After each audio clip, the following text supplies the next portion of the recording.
PSA is the place where scientists come together. I oftentimes have heard us referred to as the clearinghouse for that research and discussion on the science, what's being done in labs around the world, what's being done out in the field around the world to advance the literature, the discussion, and the discovery of poultry scientists. How can we do it better, more efficiently? How can we produce better birds? How can we help the birds be healthier? And food safety aspect. I mean, really all over the gamut.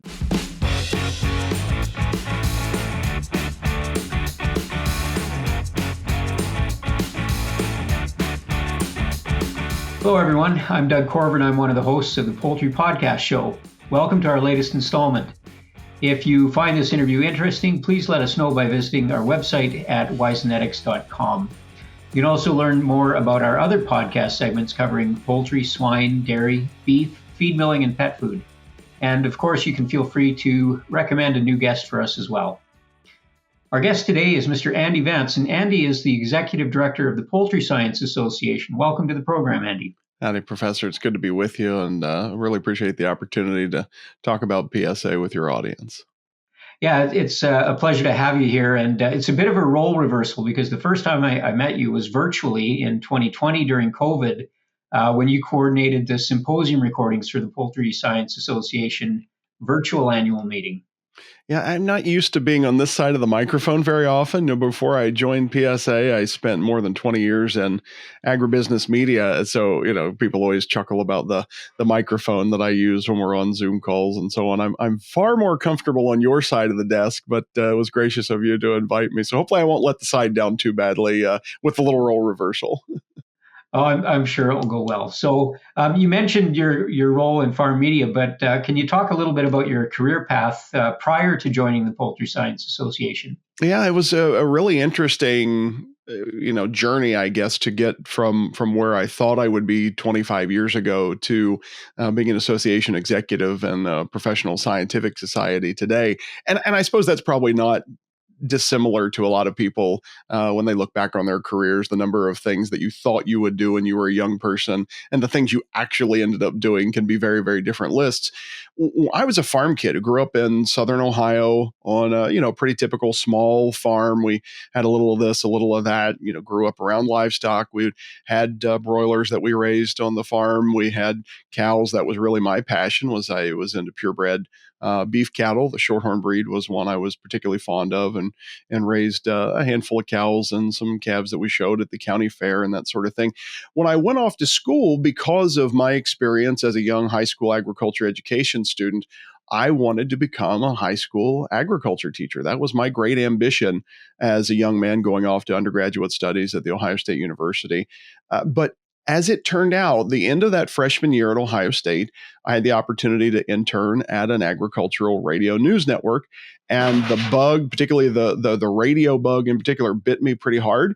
And so I, was involved in agricultural radio news journalism for not quite 10 years, had the chance to work at a small radio station in central Ohio, given the news, had the chance to, yes, you can tell my audience there in the background is very excited about my radio days, had then several years where I was involved in syndicated radio news, doing, again, agribusiness news, the commodity markets and so on. Went for about 12 years with a brand called Feedstuffs, with the nutritionists in the audience will be familiar with, because it was really and still is the trade journal for the feed ingredient and large livestock sectors, certainly in the U.S., but around the world. It spent about 12 years there, first as a writer, covering the feed markets, covering the livestock markets, and then later working with our advertising partners, folks in the feed industry, but also in the pharmaceutical space. And as you mentioned, that experience during COVID of working with the Poultry Science Association to produce a pair of virtual annual meetings in 2020 and 2021, that was really what introduced me to PSA as an organization and sparked my interest to come and work for the association, for the society. But yeah, not at all where I thought I would end up as a young man who was interested in agriculture. But it's been a wonderfully rewarding career and have just been very, very grateful for the opportunities I've enjoyed. Yeah, I think you're right. I think we have an idea of what we think we might be doing, but often other opportunities arise. So, when it comes to raising healthy animals, you need more than the right solutions. You need the right partner who brings decades of industry expertise and a global team to put that knowledge to work for the advancement of your operation. At Phibro Animal Health Corporation, we are proud to work with you as your trusted partner. Can you tell us more about the Poultry Science Association? I would love to. So PSA is a professional scientific society, as I made reference to. In essence, a membership association for professional poultry scientists. Our mission, if you will, is to aid in the discovery and facilitate the discussion and collaboration among professional scientists around the world. It really runs the gamut from soup to nuts, depending on your particular scientific discipline, from nutrition to physiology to genetics to engineering. Any science that is related in the production, processing, and well-being of poultry animals is represented among our membership. Our job at the association office is really to provide value to our members. We do that in the form of a variety of different programs, most notably perhaps our annual meeting and other scientific conferences, as well as publishing some of the leading reference research and academic journals in the space, our flagship journal, Poultry Science, as well as the Journal of Applied Poultry Research. So really, PSA is the place where scientists come together. I oftentimes have heard us referred to as the clearinghouse for that research and discussion on the science, what's being done in labs around the world, what's being done out in the field around the world to advance the literature, the discussion, and the discovery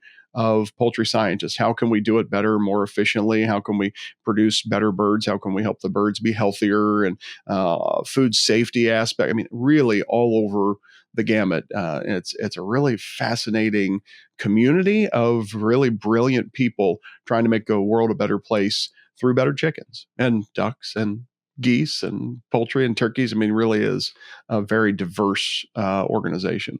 So is it mainly academics that make up the membership, or what's the membership like? Yeah, it's really something I found quite interesting when you started looking into the data. And it may be one of those things that my master's degree, one of them's in agriculture economics. So I find the data interesting. What do the numbers tell us?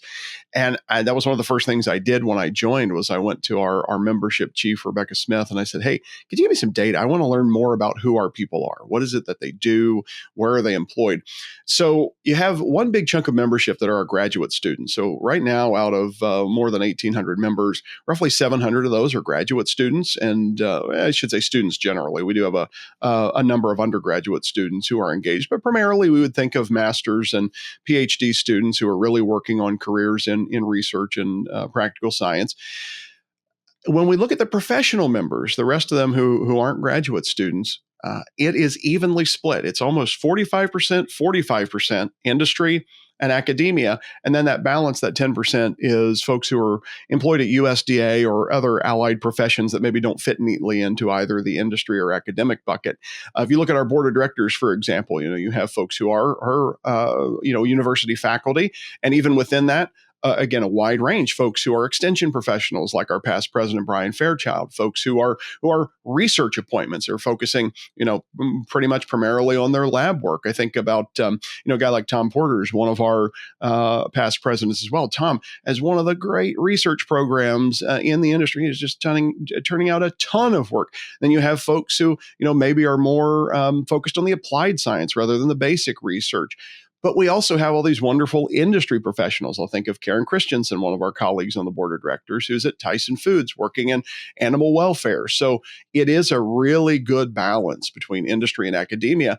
And I think that's probably one of the things that makes it really special as a society and really makes it very useful as an association because of that collaboration that exists naturally. I talk about the hallway talk when you come to our scientific conferences. There's all the learning that happens in the room. You get a professor like Doug Corver up here presenting on some nutrition topic. But then when you're out in the hallway talking to Doug and other colleagues about the presentation and, hey, what are you working on? Hey, have you thought about this? And hey, maybe we could work together on a project sometime. That's, I think, one, and you know this better than I do. You've been coming to PSA meetings for a long time, Doug, but I find that to be really uplifting about our association, that the work that happens between colleagues, it's very collegial, it's very collaborative.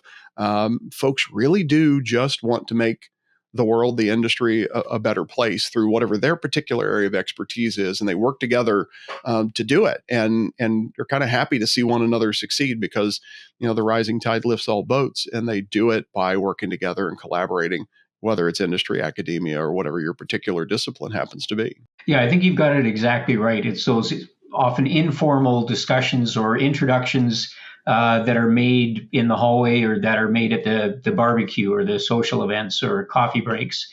And you started off talking about our student members, and I think that was really key.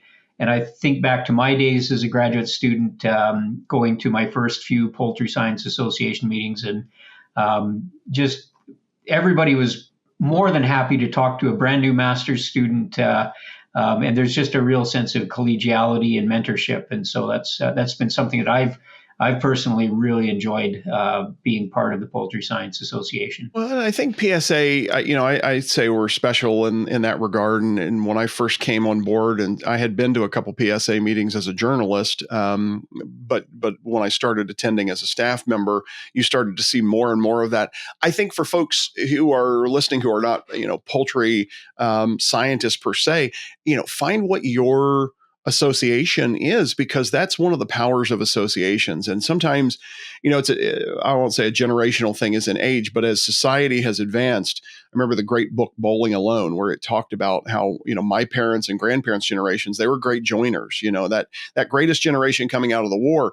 I think about grandparents who are members of Farm Bureau and their church, young Methodists, we grew up in a Methodist family. So it might've been the Young Methodist Women, or they were belonging to the civic organization in town, whether it's Rotary or Lions or Kiwanis, whatever your particular civic organizations like in your community. It might be a member of a fraternal organization like the Masonic Lodge or the Elks or whatever is in your particular community, but they were great joiners. And as time's gone on, we've kind of gotten away from that. We've replaced that with technology, I guess, and we spend time now with our devices or streaming or whatever it is. But the power of associations in the professional space is still a real thing. The networking that you do, the opportunities you'll uncover, those things don't happen, in a vacuum. They don't happen. They can happen online. I'm not saying that it doesn't. If I say, it doesn't happen online, people will come up with an example of, I got my job because I was friends with somebody on LinkedIn. Yeah, okay, that's true. That does happen. But the power of, getting together with your peers and learning from them, and the mentorship you talked about. I went to my first National Association of Farm Broadcasting meeting, 20 plus years ago. I didn't have a mentor at my radio station. I replaced a guy. And so he was gone. He was not going to be there to help me. I had to learn what to do. And the way I did that was I went to my professional association's national meeting. I met some people that I had kind of figured out were really good at what they did. And I learned from them. And I said, hey, I'm young and dumb and I don't know anything. Can I talk to you about this? Can I ask you questions? Can I call you sometime with, a stupid idea that I want to bounce off somebody? And those connections, those mentors became some of my closest friends in the media days of my career. I'm still doing that, 20 some years later, and today it might be guys like you on our board of directors, or it might be university faculty members that I've met, where you call them up and say, hey, what do you think about this? Or could we collaborate on this? Or, hey, could you help? We're putting on this kind of event and I need a speaker. And, it's all relationships. Really, if you want to go somewhere fast, go alone. If you want to go far, you got to go together. And I think the power of associations is really all about that. And I'm fortunate that PSA does it really, really well. And I get to see some just magical things that happen because of those relationships that you talked about and the mentorship and that collegiality. I'd like to remind our audience that if you find this or any of our previous topics worthwhile and informative, please subscribe to the Poultry Podcast Show YouTube channel. And you can do this by clicking on the bell icon to receive our notifications. You can also share the video if you learned something new today.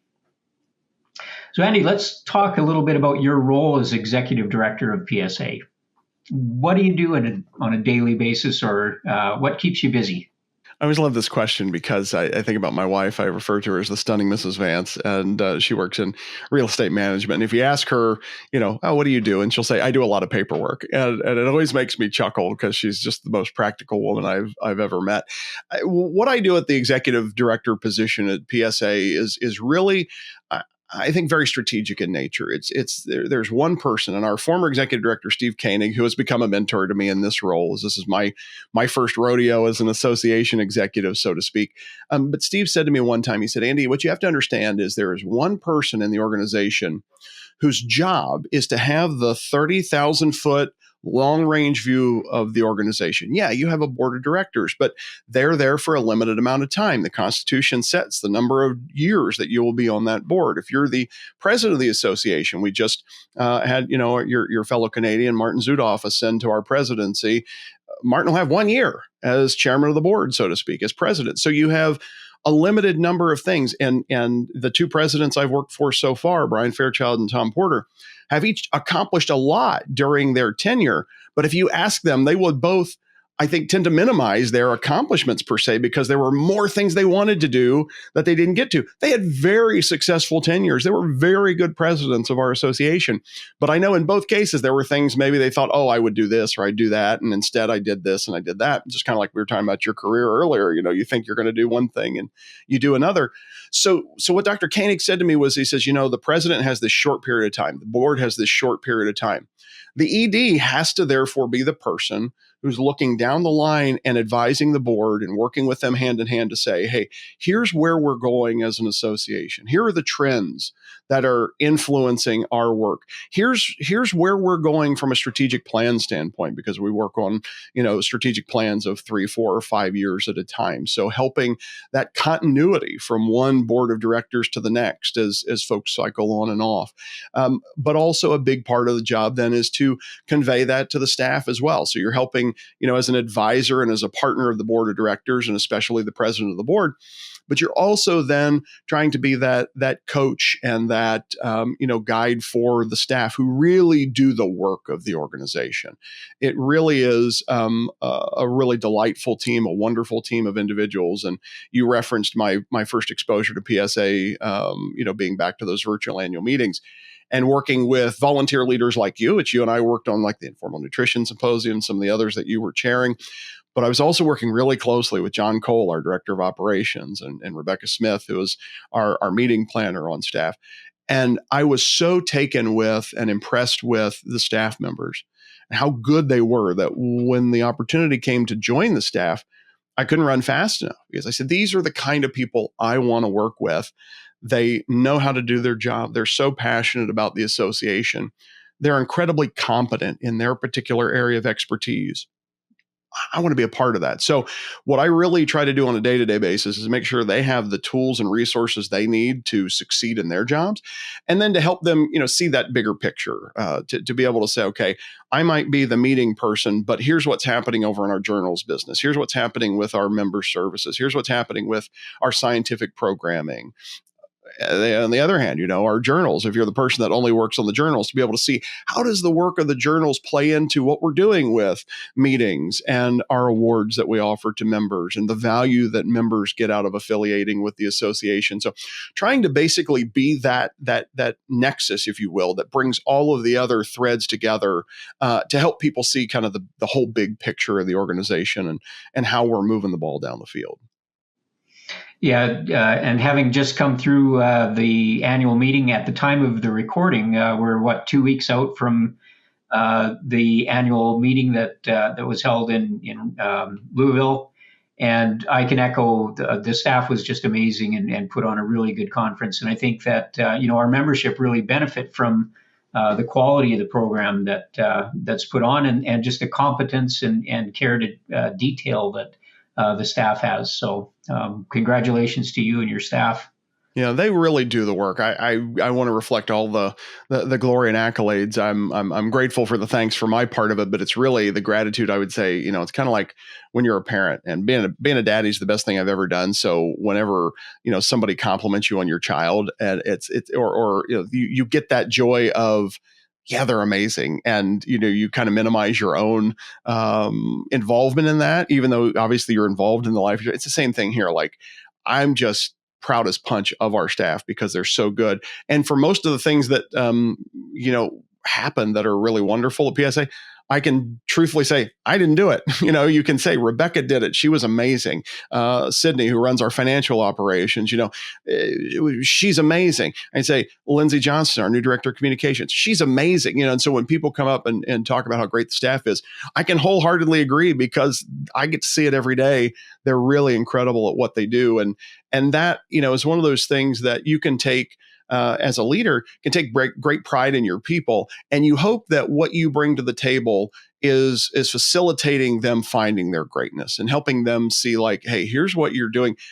Here's how you can even take that further, because oftentimes I think you believe in the people around you maybe more than you believe in yourself. So, we all tend to be our own worst critics. You can help them see like, hey, I know you're really frustrated that this didn't go the way you thought it was, but you need to see all of the way the rest of the members see it. Oh, you might have been frustrated with this thing or that thing, but man, the members had an amazing whatever it was. And you can kind of be that cheerleader and coach for them and brag them up because they're, and I will say this, I study associations and I study, kind of nonprofit organizations generally. I'm working on my PhD in that very area, kind of nonprofit management and association effectiveness. And so as you study this, you can say, with all candor and honesty, our staff's really, really good relative to other associations. And when you go to other meetings, you say, wow, our meeting's a lot better than whatever other meeting you went to. And you'll go to places and say, oh, I wish we did that. And you'll try to learn from other places. And you and I have gone to some leadership retreats together, Dr. Corver. I remember one we were sitting at talking about how effective our organization is. And when you look, if there's 10 things that the speaker was saying that a good organization should do, we were doing like 9.8 of the 10 things. It's like, okay. And that makes you feel a little bit better that the people who came before you knew what they were doing and set the organization up for success. And now our job is just how do we continue to evolve in a way that benefits the scientific community? Well, that's a great segue into my next question, which is, what are some of the events that Poultry Science, the Poultry Science Association has coming up over the next year or year and a half? Yeah. So you mentioned our annual meeting, and I think a lot of people who have been engaged with PSA, whether they're members or not, will think of our annual meeting. It happens every July, somewhere typically in North America. It alternates a lot of years between the states, and we've been to Canada several times. We're going back to Canada twice in the next 5 years at least, because we're going to Toronto in 2026 and going to Calgary in 2028, which we're super excited about. So people think about annual meeting. Next summer, we'll be in Raleigh, North Carolina in July again. It's where we'll bring together 1,400 members of the community for 4 days of really intense scientific discussion, a series of symposia or invited type talks on topics, as I mentioned earlier, that kind of span the gamut from soup to nuts within the community, as well as then the presentation of more than 600 abstracts, whether it's oral abstracts or posters, both from professionals and graduate students as well. So just a tremendous amount of research that gets presented at those meetings. So that's maybe the traditional thing that people think about.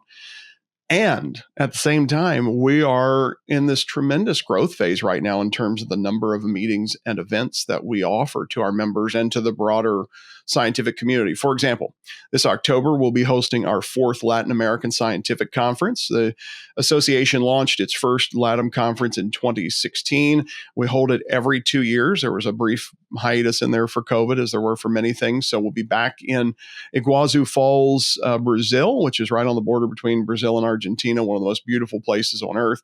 We'll be back at Iguazú Falls this October.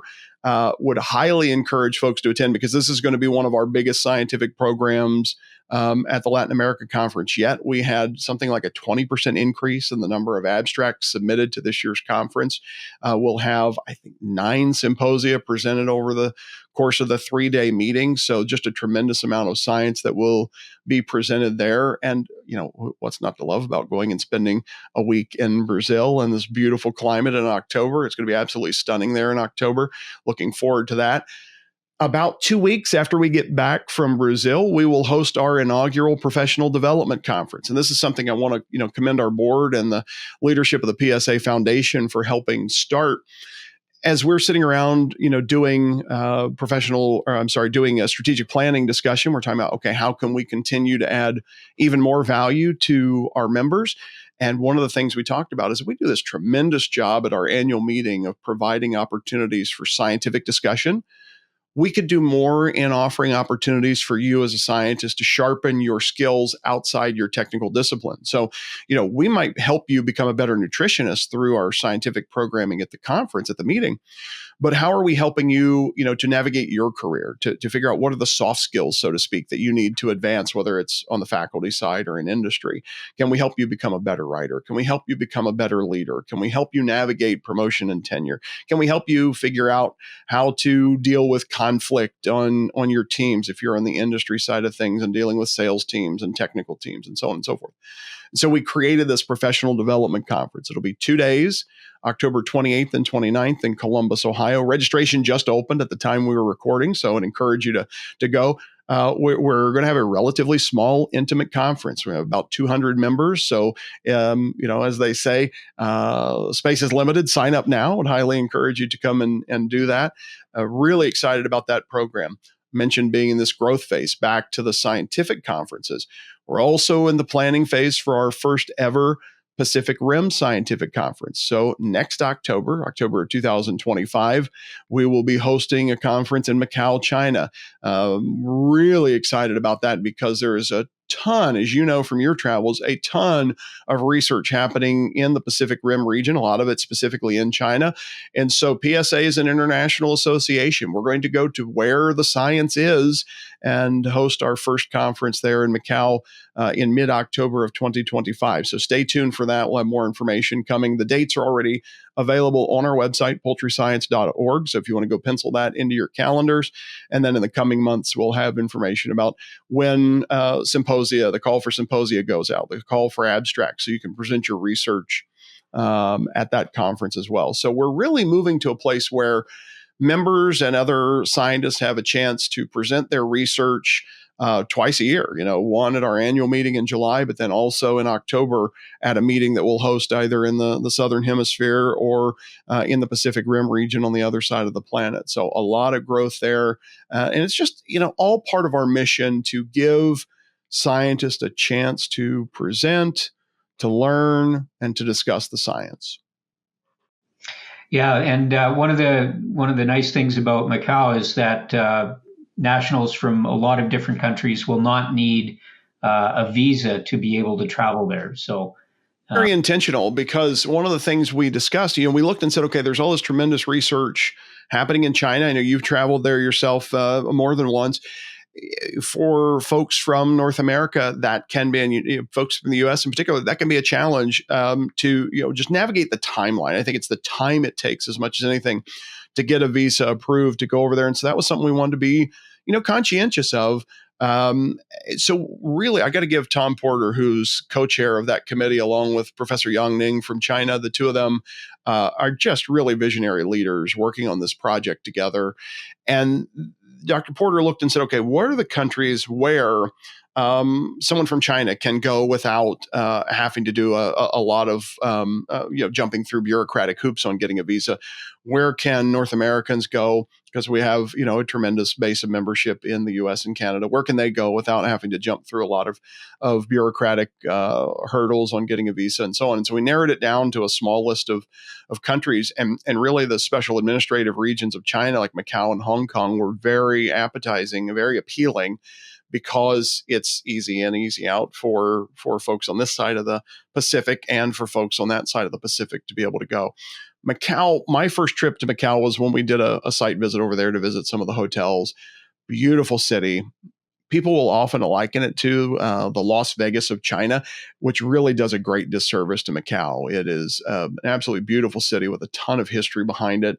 The Portuguese were there settling with the Chinese in 1500s, early 1600 when it was founded as a Portuguese colony. And so that kind of East meets West is really, they'll talk about Macanese cuisine being the first fusion cuisine on the planet because it was that blend of old European and traditional Chinese cooking. So you're going to eat your way through it, go see some beautiful temples and architecture, and of course, enjoy a top shelf scientific program.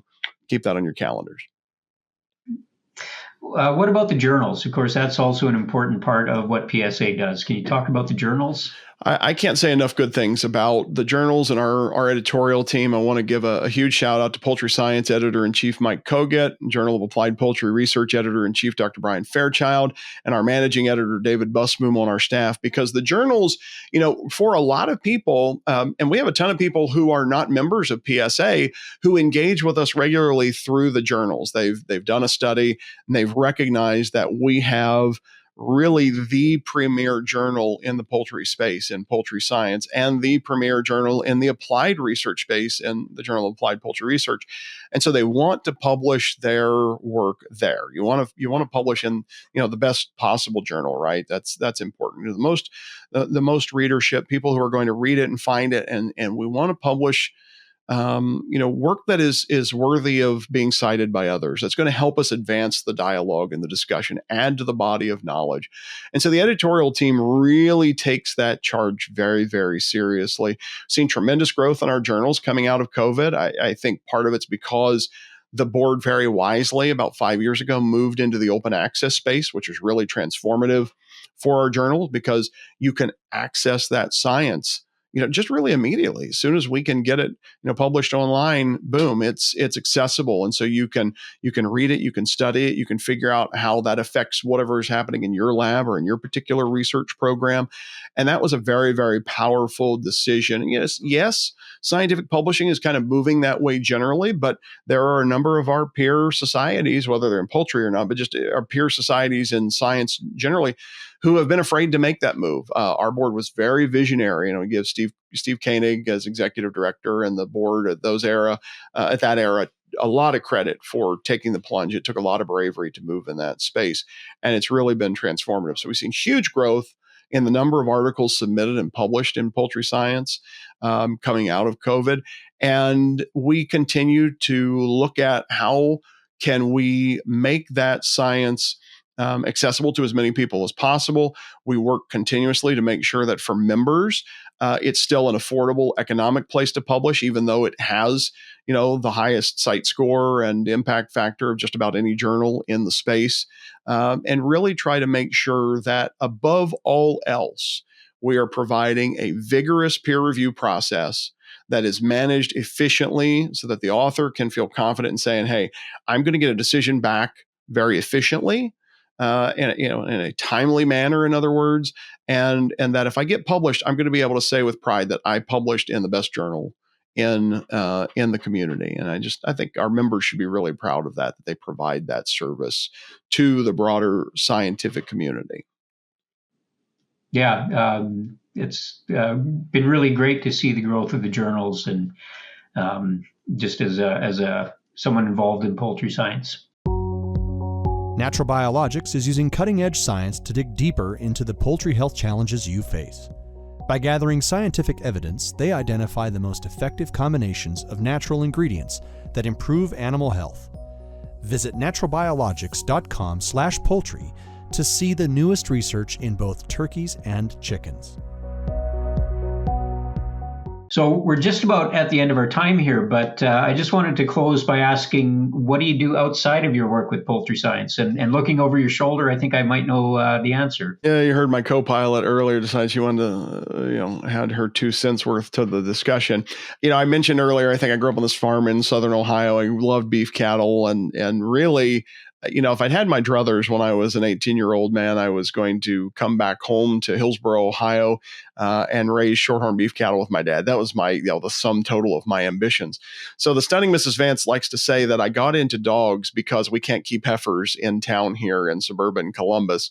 Now, the truth of the matter is there's nothing in the city ordinance that says I can't graze a heifer in the backyard, but I'm pretty sure I know what would be on the next city council agenda if about time we moved one in. So we got into dogs, and when, I'd always had dogs on the farm. We grew up with German Shepherds and Labrador Retrievers and Beagles, your kind of your typical farm stock dogs. But when I started dating the stunning Mrs. Vance, she had this dog. It was called a Norwegian Elkhound. I'd never heard of the breed before, but I quickly fell in love with this dog. His name was Dash. He's since departed. He lived to 17 years of age, and he would just spend every day, because I work from home and have for a long, long time. Before it was fashionable to do so, I worked from home. And actually, I have an Elkhound right here under my desk as we speak. He's kind of the next generation, so to speak, not literally in this case, but he's taken up Dash's role. Dash would lay under my feet, and he became my buddy. And I swore I would never be without one of these Norwegian Elkhounds. They're the best breed of family dog I could even imagine. About 5 years ago, we were at a dog show because my wife had competed in obedience trials and kind of enjoyed that having something to do with her dog, something, she said, to make them a useful member of the family, so to speak. We were at this dog show, and I love this breed, and we're in Florida, in Orlando, and there are 3,500 dogs entered, and there are only 3 dogs in our breed entered. And I said, that's terrible. This is the best breed of dog ever. Why? There should be 20, 30, 40 of them more. And I got to realize it was because the breeders in this breed were all 70, 75, 80 years of age, or they were retired, or their kids weren't. And it reminded me of talking about the age of the average farmer and how it keeps getting older and older, and generational transfer, and where, okay, I might have had 2 or 3 kids and none of them want to move back home to the farm. That's what's happened with dog breeding as well. And so I said, we got to get in the game. If people our age don't take up trying to preserve this breed, it's going to go extinct by the time my daughter's old enough to want to have one as a pet. And that's not okay. So we tracked down the top breeder in this particular breed. And for the past 5 years, we've been really super involved in showing these dogs all over the country. We have a pair of them that have placed in the hound group at the prestigious Westminster Kennel Club Dog Show in New York City, which is the most important dog show of the year. We've just been very, very fortunate. So everybody's got to have a hobby. Mine's dogs. So I spend all day talking about chickens and spend all evenings thinking about dogs, I guess. It's kind of fun. The best thing I do, though, Doug, if I'm going to be honest, is being a daddy.